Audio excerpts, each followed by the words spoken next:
കോട്ടയം എടുക്കാറായി. 2 കിലോമീറ്ററും കൂടെ ഉള്ളൂ. മെഡിക്കൽ കോളേജ് കഴിഞ്ഞു. അപ്പം 2 കിലോമീറ്ററും കൊണ്ടേ ഉള്ളൂ. ഇനി നമ്മൾ കോട്ടയത്ത് എത്താൻ 8:30 സമയം ആവാറായി.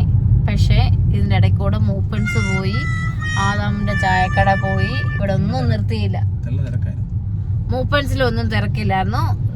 മൂപ്പൻസിൽ റൈറ്റ് സൈഡ് ആയതുകൊണ്ട് യൂ ടേൺ അടിക്കണമല്ലോ എന്ന് പറഞ്ഞിട്ടാ പുള്ളിക്കാരൻ നിർത്താഞ്ഞേ.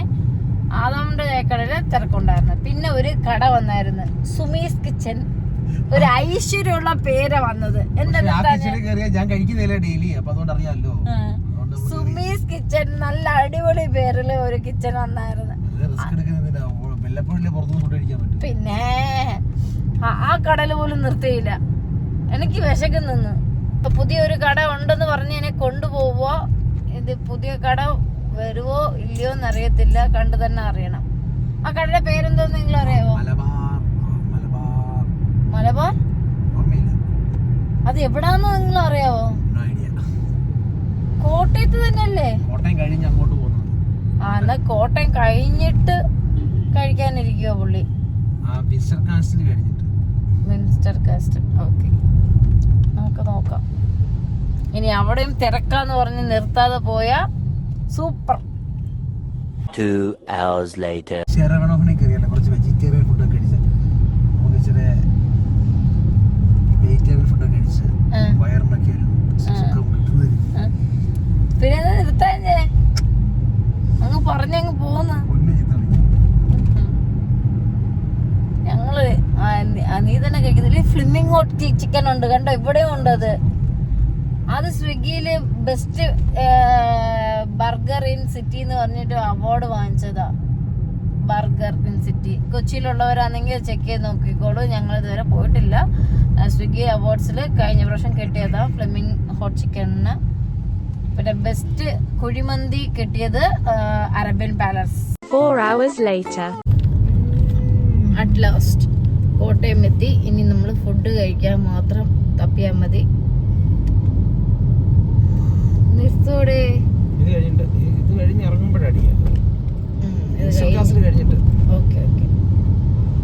ടോണിക്കോ മാർട്ടൊക്കെ വന്നിട്ടുണ്ട്.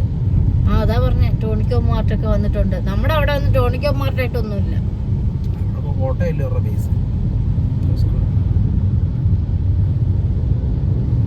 One eternity later.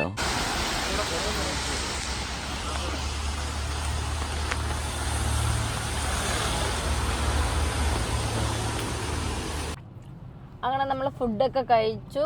ഇപ്പൊ സമയം 9:28.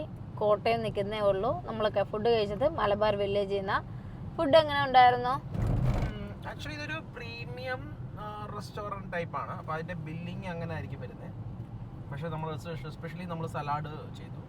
അവിടെ സാലഡ് നല്ലതായിരുന്നു. ബട്ടർ ചീസ് സലാഡ് നല്ലതായിരുന്നു. മസ്റ്റ് ട്രൈ ആയിട്ടവാ. ലാസ്റ്റ് ടൈം ഞാൻ ഇവിടെ നിന്ന് സലാഡ്സ് കഴിച്ചിട്ടുണ്ട്. ഭയങ്കര ആക്ച്വലി അത് മറ്റേ നമ്മുടെ ബോൾ പെപ്പറിന്റെ നമ്മുടെ ബെൽ പെപ്പറിന്റെ റെഡും ഗ്രീനും അങ്ങനെ എല്ലാം ഉള്ള വളരെ എല്ലാം നല്ല റിച്ച് കളർഫുൾ റിച്ച് ആണ് സാധനം. ബെൽ പെപ്പർ എന്ന് പറയുന്നത് capsicum. Bell pepper actually American ഇംഗ്ലീഷാ അല്ലേ? നമ്മള് കാപ്സിക്കം എന്നാ പറഞ്ഞത്. റെഡ് യെല്ലോ ഗ്രീൻ ഈ 3 കളറുള്ള. അത് ഹാഫ് ഫ്രൈ ചെയ്ത ഒരു സാധനം ഉണ്ടായിരുന്നു.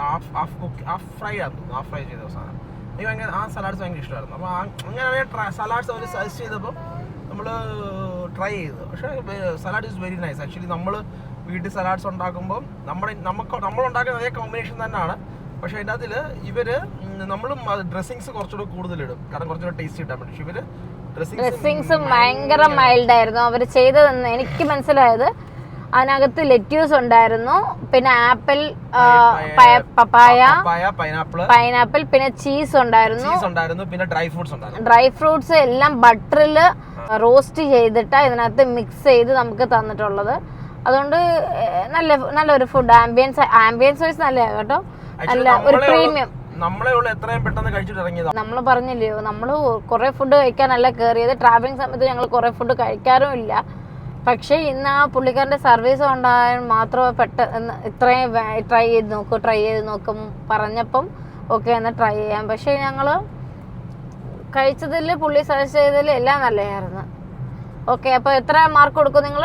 10 ഔട്ട് ഓഫ് 10 ഔട്ട് ഓഫ് എന്ന് പറഞ്ഞാൽ 8, 7. ആംബിയൻസ്, അറ്റ്മോസ്ഫിയർ എല്ലാം വെച്ച് നോക്കുമ്പോൾ നമുക്കൊരു ഗുഡ് മാർക്ക് തന്നെ കൊടുക്കാം. റേറ്റിംഗ് എന്ന് പറയാൻ പറ്റത്തില്ല. It's very good, very good approach. Especially നമ്മുടെ കോട്ടയത്ത് ഒരു ഇച്ചിരി നിന്ന് കഴിക്കാനും സംസാരിക്കാനും എസ്പെഷ്യലി പാർക്കിംഗ് നല്ല രീതിയിലുണ്ട്.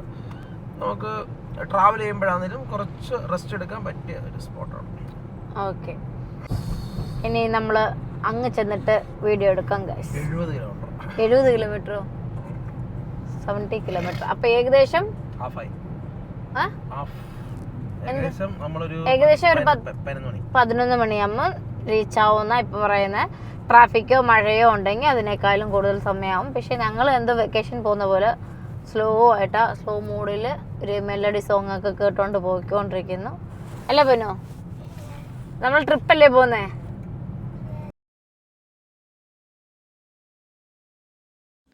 അറ്റ് ലാസ്റ്റ് ഞങ്ങൾ പത്തനംതിട്ടയിലെത്തി. ഞങ്ങളിത് പത്തനംതിട്ടയിൽ നിന്ന് കോന്നിയിലോട്ട് പോകുന്ന വഴിയാണ് ഇപ്പോൾ നിങ്ങൾ കണ്ടുകൊണ്ടിരിക്കുന്നത്. നല്ല മഴയായിരുന്നു. എങ്ങനെയായാലും പറഞ്ഞതുപോലെ 11 മണിയായപ്പം ഞങ്ങൾ അവിടെ എത്തി. ഇത് പാർട്ട് 2 പാർട്ട് 1 കാണാത്തവർ പാർട്ട് 1 കണ്ടിട്ട് പാർട്ട് 2 കണ്ടിന്യൂ ചെയ്യുക. പിന്നെ ഞാൻ ഫുഡിനെ കുറിച്ച് കൂടുതലൊന്നും ഈ വീഡിയോയിൽ ഞാൻ പറഞ്ഞിട്ടില്ല. അത് ഞാൻ സെപ്പറേറ്റ് വീഡിയോ ഇടുന്നതായിരിക്കും. ഞങ്ങൾ പോയ മലബാർ വില്ലേജ് ഉള്ള ഡീറ്റെയിൽസും എല്ലാം ഞാൻ സെപ്പറേറ്റ് വീഡിയോ ഞാൻ നാളത്തെ വീഡിയോയിൽ അതായിരിക്കും content. So thanks for watching. അങ്ങനെ ഞങ്ങൾ വീടെത്തി. 11 മണിയായപ്പം 11:06 ഞങ്ങൾ വീട്ടിൽ വന്ന് ചേർന്നു. അപ്പം താങ്ക്സ് ഫോർ വാച്ചിങ്. സബ്സ്ക്രൈബ് ചെയ്യാത്തവർ സബ്സ്ക്രൈബ് ചെയ്യുക. Thank you so much. By.